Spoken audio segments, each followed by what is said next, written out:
are back with our Reichert-Jung Abbe Mark II digital refractometer. We did our first test just with distilled water and then with a sample of toluene that responded relatively close to where it should on the refractive index for the machine. So now we're going to do some more testing, and really what I want to see is test at the minimum range and as close to the maximum range that I can get to with what I have available. I'm not going to purchase any of that original calibration material because I don't know that I can find it, and it's probably really expensive.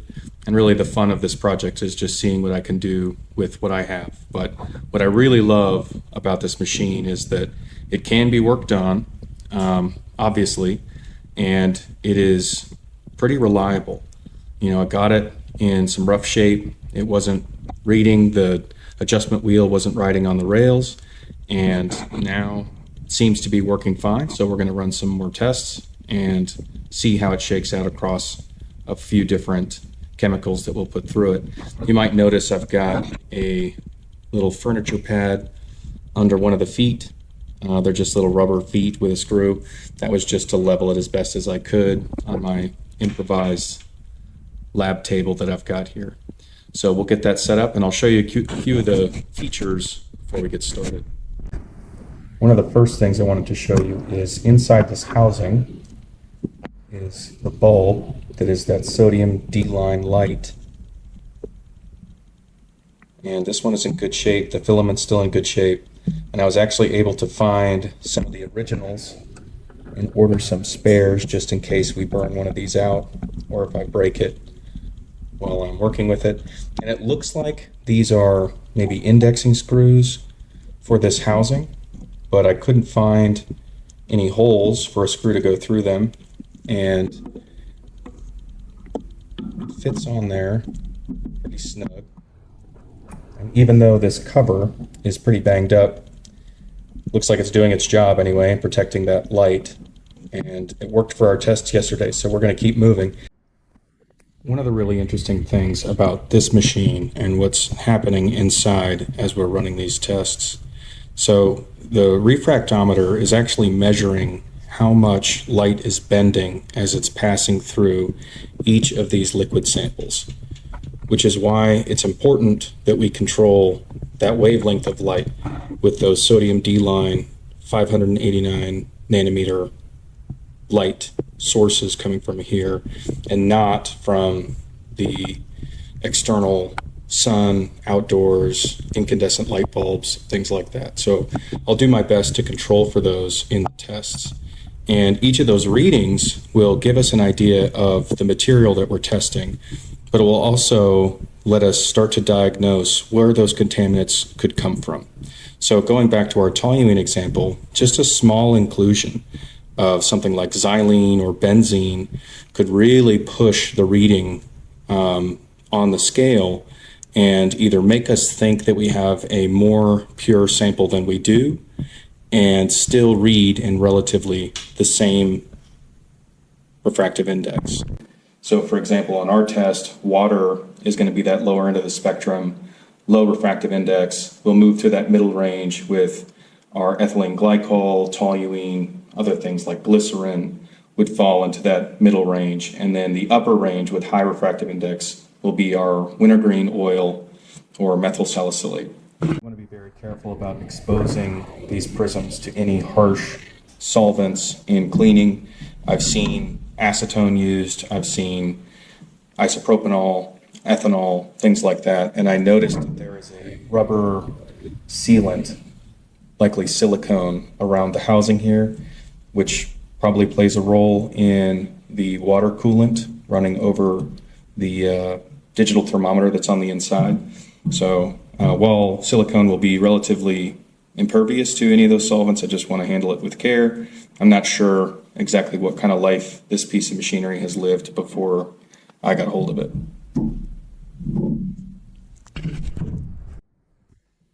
For our lineup today for tests, we're going to start with distilled water, which we used in our test last time, which is going to represent the bottom end of the spectrum for what this machine can read. Right now, this distilled water is just in a rinse bottle, and that should read at 1.3330. at 20 degrees C. And for these tests, we can adjust for temperature using tables that you can find online. It just worked out that we were at 20 degrees C last time. It's not likely we'll be right on 20 degrees C again. So I'll put the adjusted values on the screen to see how each of these is reading out. And just like last time where I showed, there is an adjustment screw here on the machine. You can get in there with an Allen wrench and adjust for that distilled water reading at 20 degrees C. My goal for today is not to make any adjustments. I just want to see where each of these is reading and see if the calibration on the machine is holding true or if it's migrating to move along. Next in the lineup is going to be mineral oil that you can get from the grocery store. It's sold as a laxative, among other things. The refractive index for mineral oil should be 1.467 at 20 degrees C. Next, we're going to run a test again with the sample of toluene that we purified in our last video with this machine. We have that sample here. We will also test the stock toluene from the hardware store container. And I found another container of toluene just from cleaning supplies, paint stripper, things like that, that will compare against those values. Toluene should read at 1.4969 at 20 degrees C. And so we'll be able to compare those across the range. And this is kind of an interesting point when it comes to these different compounds. So in researching this and through the project in the last video, I learned that even though toluene might read right where toluene is supposed to read, various different contaminants can land in that same refractive index reading, even though the compound itself is not entirely pure. So that'll be pretty interesting to compare across these three and see what we do. Next, I wanted to test ethylene glycol. And here is a bottle of ethylene glycol that I distilled from antifreeze coolant for vehicles. And what's interesting about this is the reading for ethylene glycol will be heavily affected by how much water. It's very water soluble. The goal is to achieve a reading around 1.431 to 1.4330. And finally, we are going to test wintergreen essential oil, which I picked up here as a bottle used in soaps and things of that nature. Interestingly, this is the highest chemical I was able to find on the refractive index. This should read at 1.536.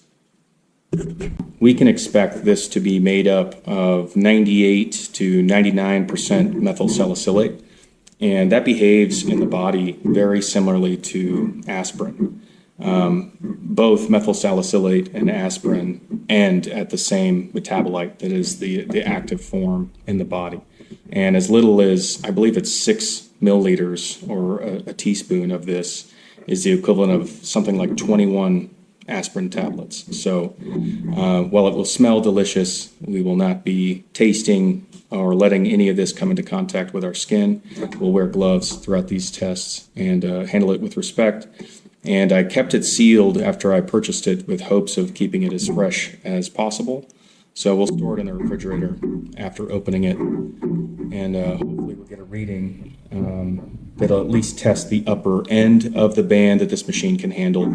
I wasn't able to find anything in 1.6 or above, so this is our upper limit test for today. Pretty much everything that we're handling today poses some sort of a risk, whether that's the toluene being flammable or toxic, or the ethylene glycol being very toxic to the body. So we'll handle all these with care. Really, it's our distilled water and our mineral oil that pose the least risk, and I expect will also pose the greatest challenge just to getting the prism particularly clean in between tests. Kind of the positive of using toluene is that it evaporates, which is a challenge if you're trying to get a reading and allow it to come up to temperature before you take that reading. But cleaning the prism is exceptionally easy. What we'll need to control for today is the white light that's coming in from the outside. That white light is made up of many different wavelengths, and the different colors of that light will bend differently. And we'll see some of that scattering, chromatic dispersion is what it's called, with that blue, violet, or sort of a rainbow effect over that darkened horizontal line on the scale. Any of the aromatic compounds or the higher index oils like toluene and wintergreen will show more of that chromatic dispersion than water will. And I noticed that before I really understood what was going on, so it makes complete sense. That boundary line that we see will actually have kind of a rainbow effect above it, which you might have seen in the last video. If I see it again today, I'll try to get it on video.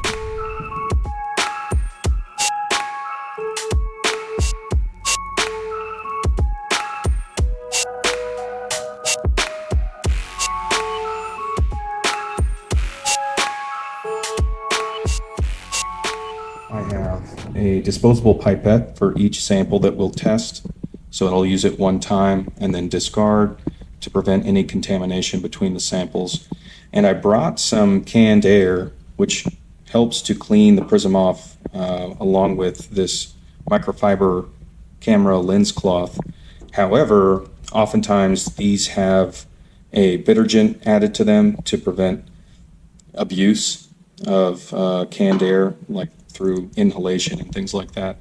So I will hold off and only use this in extremis, so I'm not having to really bear down on the prism to get it clean in between tests. I think one of the things I really enjoy about these old machines, there are certainly lighter weight, smaller profile machines in a modern laboratory that could likely outperform this piece of equipment. However, with a hobbyist's understanding of how these machines work, access to the manuals, they can be worked on. In a lot of ways, that's similar in my mind to older vehicles where, I don't necessarily need somebody who's a specialist to do simple things to it. And I was very fortunate that this wasn't actually broken in the sense that I had to order parts to get it to work. And so I'm really excited to see how this test goes. Okay, let's get a temperature reading with no sample present. We are at 21.8 degrees C, and we'll get another temperature reading after each sample test. And in between, it'll likely be off camera, but I'll be controlling as much of this ambient light as possible so that just the sodium 500 and I think it's 589 nanometer light is what's entering the prism. Okay, let's get started with our water sample.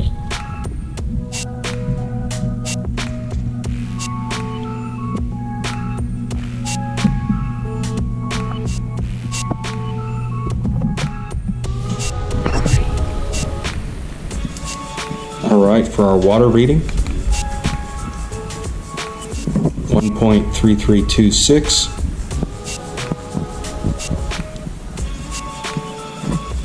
And a temperature check, 21.7 degrees C. Next up is our ethylene glycol.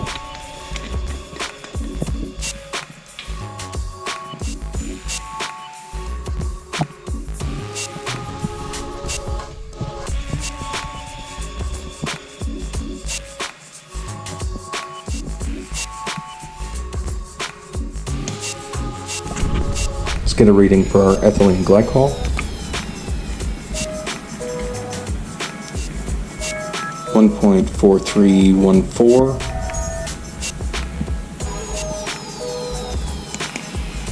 Temperature reading 21.9. Next we'll test our mineral oil.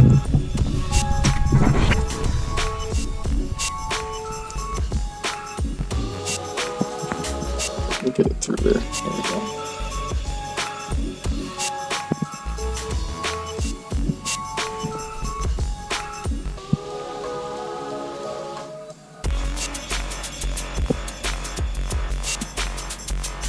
Trying to get rid of any bubbles.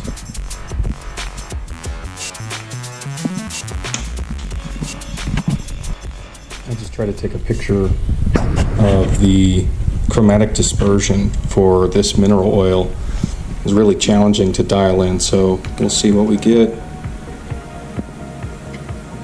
1.4721.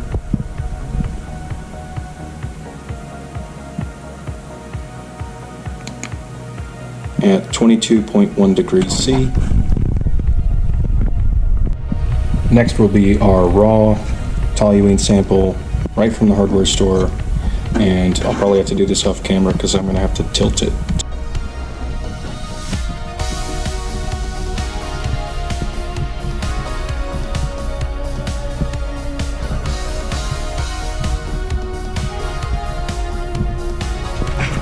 Alright, for the first stock toluene, 14961.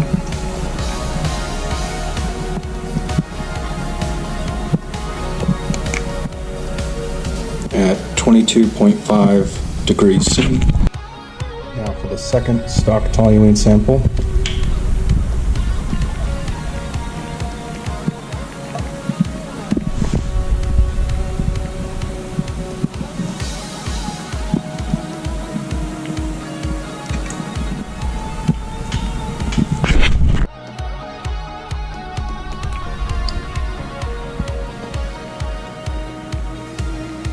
The second stock toluene sample is reading at 1.4960 at a temperature of 22.4 degrees C.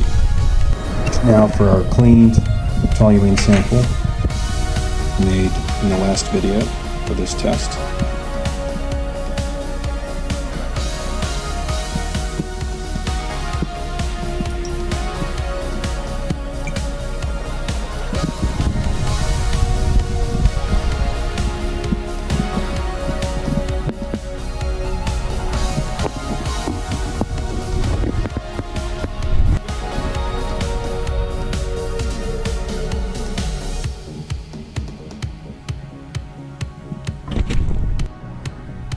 For our test sample made in the last video,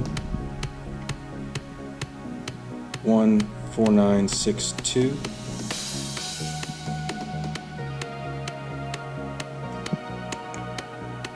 at 22.5 degrees C. And now finally for our wintergreen essential oil sample.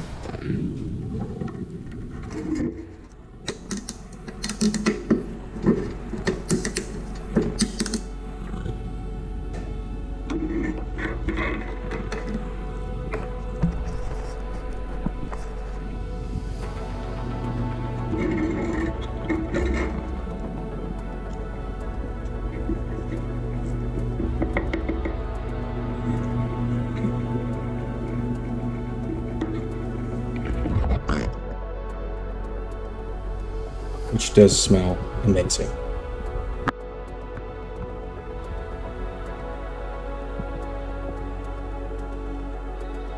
One of the reasons I'm wetting this top prism, which is not in the instructions, seems to help.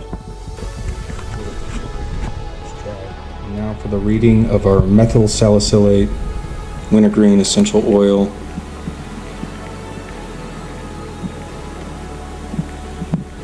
.5360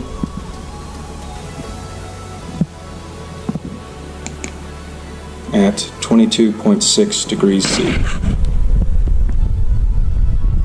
As much as I've enjoyed learning about this machine, it's also given me a great appreciation for the purification of different samples through whatever process you're following. So I think in the future we'll put in some work to obtain some seriously high reagent grade chemicals to do future tests with. We've got our prism beautifully clean again, and that concludes our test. I will run those calculations to adjust for the temperature variation, even though it was minor, and I'll have those values up in the video with each test. Thanks for watching.